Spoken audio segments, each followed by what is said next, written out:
Minha cara, minha nobre família conquistense.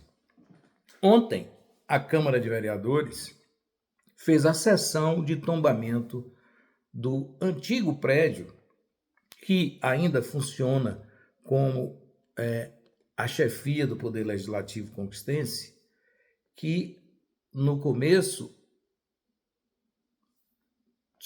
era o famoso Hotel Bahia, que Vitória da Conquista teve. Ali também, naquele prédio, funcionou o Salão do Júri, né? Eu não tenho certeza se ali chegou a ser fórum, mas eu sei que algumas sessões do Tribunal do Júri eram realizadas ali na Câmara de Vereadores de Vitória da Conquista da rua Maximiliano Fernandes.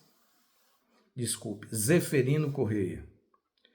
Eu cheguei a assistir algumas sessões do júri naquele local. E isso já, eu acredito, nos anos 70, por ali e tal. Bom, e esse prédio é um prédio antigo.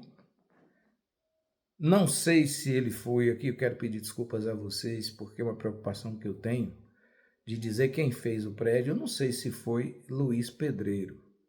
Normalmente, esses prédios históricos de Vitória da Conquista foram construídos por Luiz Pedreiro ou por João Miguel Lourenço, via de regra. Mas, evidentemente, que outros verdadeiros engenheiros, embora não tivessem a faculdade, ou seja, a academia, fizeram prédios importantes e imponentes em Vitória da Conquista. Agora, a história, ela tem um grave erro, e não é só a Vitória da Conquista que erra nesse particular. A história, ela conta a história dos prédios antigos, os prédios tombados, os monumentos, né? E não toca, evidentemente, em quem fez a beleza, a construção do prédio, atribuindo normalmente às famílias que ali moravam a história. Claro que as famílias que moravam nos prédios faziam história de alguma forma. Todavia, quando se fala no tombamento do monumento, tem que ter quem colocou a colher, o cimento, a areia, né? A formosura, a beleza daquele prédio. Eu noto que não é só Vitória da Conquista que não faz isso, mas eu sei que é no Brasil inteiro. Aqui morou a família Matarazzo. Aqui morou a família Góes Calmon. Aqui morou a família Balbino. E assim fica parecendo que aquelas famílias são responsáveis pela história da construção do monumento. E não é verdade. Então você conhece em Vitória da Conquista um monumento que eu conheço desde criança, chamado Solar dos Fonsecas. Ou seja, a família Fonseca ali morou, mas eu não sei quem foi que construiu, né? Aí você vai olhar e tem uma coisa nova, que é o Teatro Carlos Jová, que eu espero que seja tombado. Eu também não sei quem foi que construiu, nem eu, nem ninguém na cidade. Por quê? Porque a comunicação de Vitória da Conquista, tanto a oficial como a empresarial, não se atém a esse tipo de detalhe, né? Nós sabemos que a igreja, a catedral da Arquidiocese de Vitória da Conquista, foi construída por Miguel Lourenço e mais outros.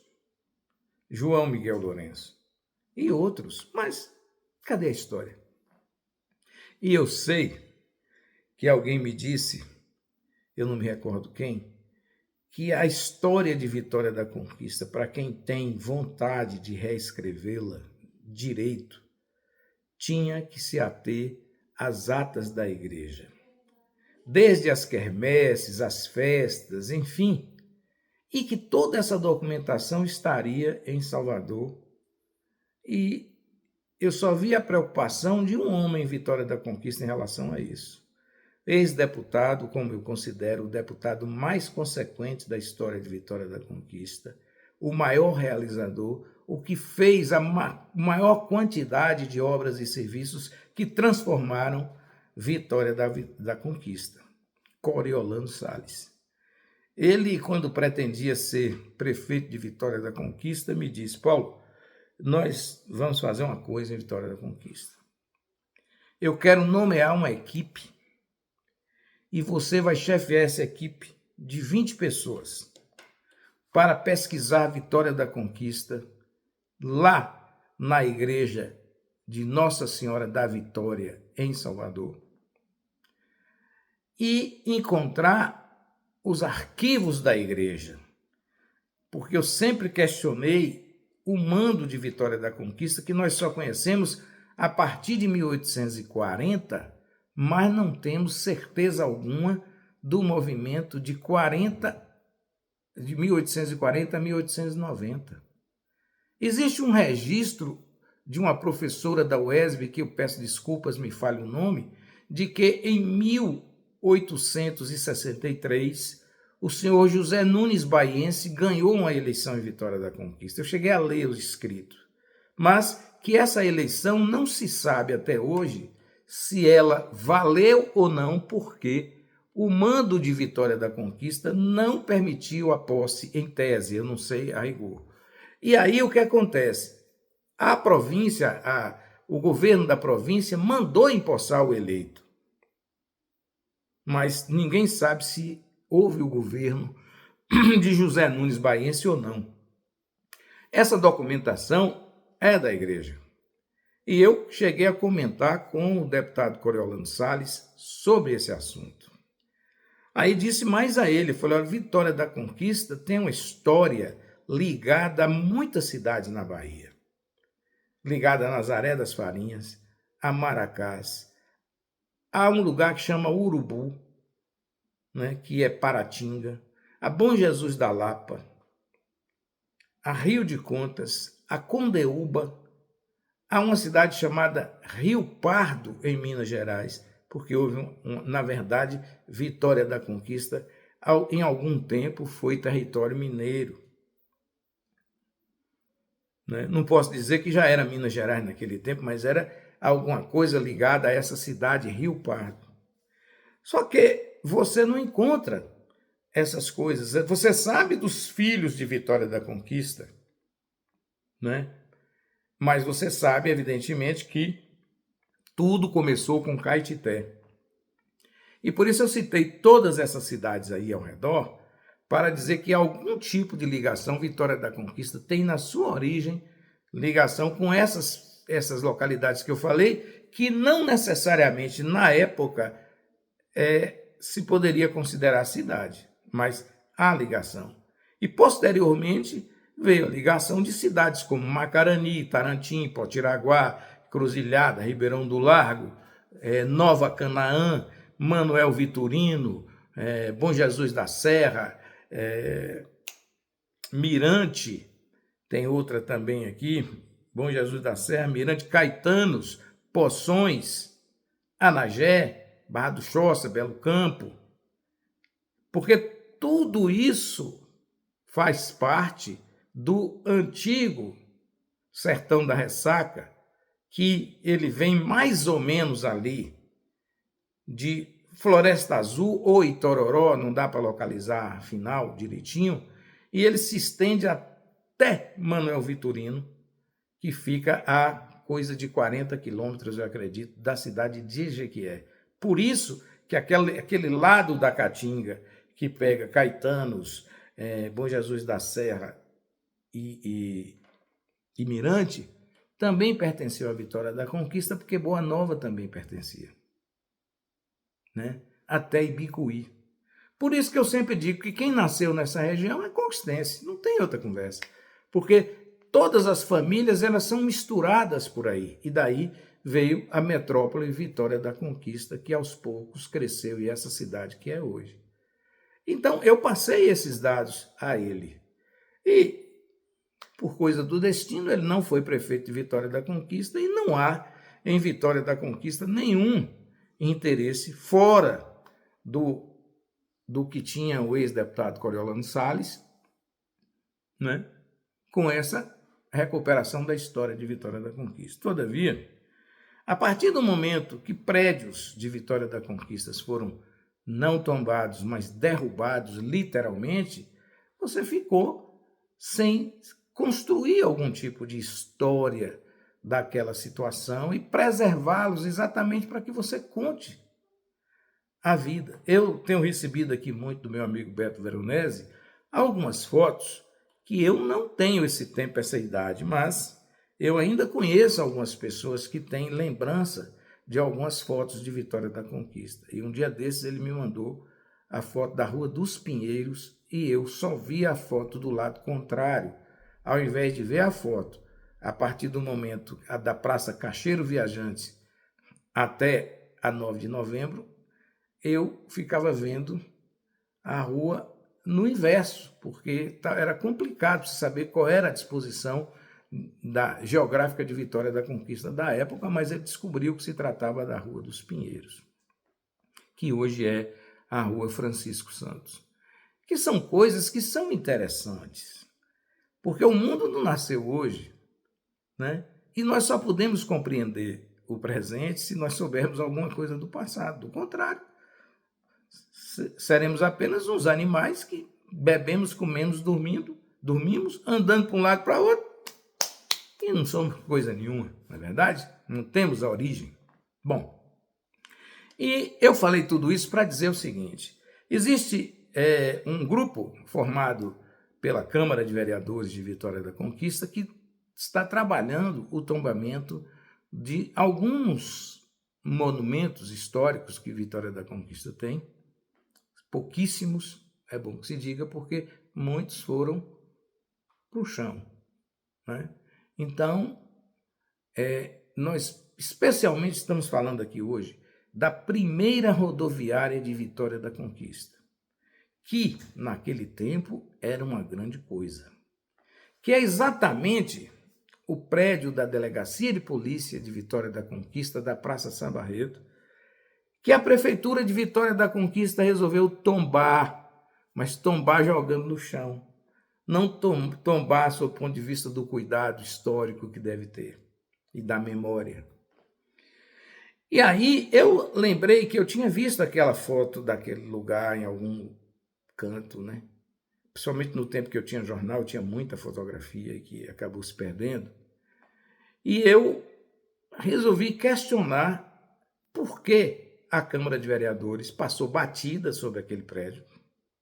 Mas eu informei ao diretor de imprensa da Câmara de que aquele prédio era um prédio histórico e que poderia ser tombado. E que começou a ser construído em 1920. Por quê? Porque naquele período, ou antes um pouquinho, começou a construção da estrada Vitória da Conquista Jequié. Por quê? Não existia ligação de Vitória da Conquista para Salvador que pudesse ser por transporte ferroviário, porque a ferrovia nunca chegou à Vitória da Conquista. Ela chegou até Jequié. E aí alguns homens fazendeiros de Vitória da Conquista resolveram abrir a estrada. E daí veio a origem da Rua da Corrente, que muita gente em Vitória da Conquista não sabe por que se chama aquela rua de Rua da Corrente. Mas a corrente era exatamente para cobrar o pedágio, já que a estrada foi construída por esses homens de Vitória da Conquista, e era evidente que tinha que se cobrar algum pedágio para quem utilizasse aquela estrada. E algo me intrigava, porque eu sei que os primeiros carros que chegaram à Vitória da Conquista foi em 1925. E aí eu ficava intrigado por que aqueles carros estavam lá nessa estrada. Logo, a conclusão que eu cheguei, que considerando que não existia nada, absolutamente nada, em 1923, 22, entre o que se chama hoje Praça Sá Barreto até exatamente a Praça Cacheiro Viajantes, aqui. Era tudo aquela beleza de espaço. Até que, em 1932, né, começou a se construir a igreja matriz de Vitória da Conquista. Tinha lá uma igrejinha, lá do tempo de 1700 e alguma coisa, que ficava exatamente pertinho de onde é a Catedral Metropolitana de Vitória da Conquista. No mais, ali não tinha Rua dos Andrades, Rua dos Fonseca, Rua da Boiada, nada, era tudo aberto, né? E nesse contexto, nasceu a rodoviária de Vitória da Conquista, que estampa, inclusive, a capa desse vídeo. E está lá escrito, rodoviária de Vitória da Conquista. Era ali que as pessoas chegavam para acertar o seu pedágio e ir embora. Passou um tempo, essa rodoviária serviu muito tempo como delegacia de polícia e por aí ficou. Mas isso não quer dizer que a prefeitura não tenha poder de tombar qualquer monumento que ainda que seja do Estado aqui. Então, nós tivemos aqui transformações de monumentos como o Cine Conquista, que depois virou Riviera e hoje virou uma loja. Nós tínhamos, por exemplo, o Cine Eldorado, que eu não sei nem o que virou. Enfim, não houve a preservação daquelas coisas todas que a nossa terra tinha, né? E com isso nós simplesmente vamos... parece que nossa cidade foi criada uma semana só, não tem história. Uma história contada por alguns, mas muito curta, já que os povos que aqui residiam foram exterminados. Mas os povos que aqui chegaram também construíram a história. E aí você tem muita história familiar, né? Como meu querido Humberto Flores, de saudosa memória, ele era muito centrado em falar apenas das famílias, como se fosse história que fulano casou com Beltrano, que é primo disso, que é primo daquilo. Ele não via a cidade como um conjunto. Então se contava a história das famílias. Existem alguns historiadores aqui em Vitória da Conquista, ou pelo menos alguns que se auto-intitulam historiadores, que eles se prendem a contar a história de algum filho de rico que virou doutor em Salvador, como se o pobre pudesse ser doutor em Salvador. Não tem história, não tinha dinheiro. Então nós não podemos continuar escrevendo a história apenas para aqueles que foram bem-sucedidos financeiramente, resultado de quê? De trabalho escravo, de trabalho mal pago, né? Sem você, por exemplo, contar a história, por exemplo, de pessoas importantíssimas em Vitória da Conquista, como sapateiros, alfaiates. E nós contamos um pouco da história do que tínhamos no jornal hoje, né? Costureiras, boleiras, doceiras, entendeu? Todas essas pessoas fizeram Vitória da Conquista. Antigamente não tinha, você não comprava calça que já vinha pronta, você vestia o número e ficava pronto, não. Você tinha que pagar para fazer. Você tinha que ir na alfaiataria Perenal, né? Atrás de Tonho para fazer para você. Você tinha que ir na alfaiataria de Mário Peçanha para fazer a roupa para você. Você tinha que ir na casa de Dona Mira, né? Dona Mira ali na 10 de novembro fez roupa para esse povo todo de Vitória da Conquista. E outras tantas costureiras que Vitória da Conquista teve. Você tinha seu Germano, que fazia sapato para você.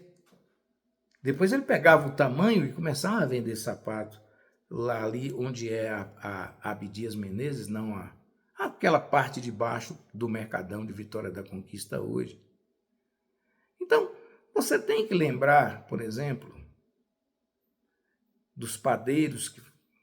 Quem que fazia pão? Eu lembro, Dona Fia fazia pão aqui na Travessa dos Escoteiros, era maravilha. Seu Nena, que fazia padaria maravilhosa, que a gente voltava do Clube Social a pé. E 5 horas da manhã no carnaval, aquela coisa toda, você vinha sentindo aquele cheiro de pão com cravo que ele colocava, né? E tudo isso você precisa contar essa história e também olhar onde essas coisas funcionavam e, na medida do possível, fazer o tombamento. Não há uma padaria tombada em Vitória da Conquista. Todas elas foram transformadas em outras coisas, né? A feira era o local de convivência, mas você nunca construiu uma história arrumada das feiras de Vitória da Conquista. Vão transformando e não preservam absolutamente nada. Nós temos hoje o mercado municipal, que virou um mercado de artesanato, mas totalmente desfigurado do que era o original. E nesse mercado é que tem o Teatro Carlos Jeová, saudosa memória também. Eu quero dizer que eu era criança e eu entrava naquele mercado municipal e para mim aquilo era o Shopping Conquista Sul. Porque eu era criança, pequenininho. Então, aí minha mãe, como fazia as compras, dona Mimi, na barraca de Arnaldo, eu não sei se ele é vivo ainda, tomara que seja, e deixava lá o que comprava para depois transportar para casa. E tinha seu Quécio Bacelar, que também tinha José Nunes de Oliveira, que era sobrinho dele, meu querido ioiô, e eu passava por lá e me dava um pedaço de requeijão toda vez que eu estava por lá, para experimentar, mas sempre muito generoso o pedaço de requeijão. Então, essas lembranças eu tenho, minha lembrança de 6, 7 anos de idade, né? Mas tem mais história para trás. Santa Casa de Misericórdia precisa ser tombada. Não tem como. Embora ela esteja totalmente transformada do original. Mas nós não tombamos o Hospital São Geraldo, que foi o primeiro hospital particular que Vitória da Conquista teve. Só que essas coisas precisam ser preservadas para que você entenda como é que aquilo aconteceu, quem manteve, quem começou, quem fez, quem participou, para você registrar a história não somente em cima de família A, B, que um filho virou médico, outro virou advogado, outro virou... E é importante, mas não é isso que importa. O que importa é conservar a memória de Vitória da Conquista, né? Eu sou de um tempo, gente, que tinha uma farmácia de Dona Lourdes no Alto Marum, a farmácia Lia e Farmácia Universal em Santa Cruz, no miolo da cidade, e a farmácia de Zé Góes, lá na Rio Bahia. Não tinha mais farmácia nenhuma em Vitória da Conquista. Não há uma farmácia tombada. Nem existe mais nenhuma delas, né? E aí, voltando aqui para encerrar o nosso vídeo, a prefeitura deixou passar batida. Foi lá e derrubou uma parte, quando, na verdade, era simplesmente preservar a primeira rodoviária de Vitória da Conquista. De preferência, conduzi-la ao modelo original que ela tinha. Mas o que interessa é o agora, é a internet. Eu também queria, não sei se está na relação da comissão da Câmara de Vereadores, o ginásio de Conquista, onde eu estudei 2 anos. E digo a vocês que foi um sofrimento de criança que eu não podia ter passado. Porque eu estudei o primeiro ano primário e o segundo primário no ginásio de Vitória de Conquista. E aí me transferiram, e eu não mandava nada, que eu era o quarto da família, né? Para a escola adventista ali na Praça Estevão Santos. E eu, sempre que podia, eu voltava para o ginásio de Conquista e ficava sentado lá, horas e horas e algumas vezes chorando, de saudade daquela escola, né? Então, essas coisas a gente não pode esquecer. E ver tudo cair, eu não sei se o ginásio de Conquista está na relação de prédios tombados, embora seja lá hoje o Museu Padre Palmeira. Quem não reconhece a sua memória, simplesmente não vai projetar nada de bom para o futuro. É como se você fizesse uma comida sem gosto. Eu espero que ainda haja tempo da Prefeitura de Vitória da Conquista recuperar o prédio da primeira rodoviária de Vitória da Conquista, inaugurada solenemente em 1925. Pois é. Bom dia a todos.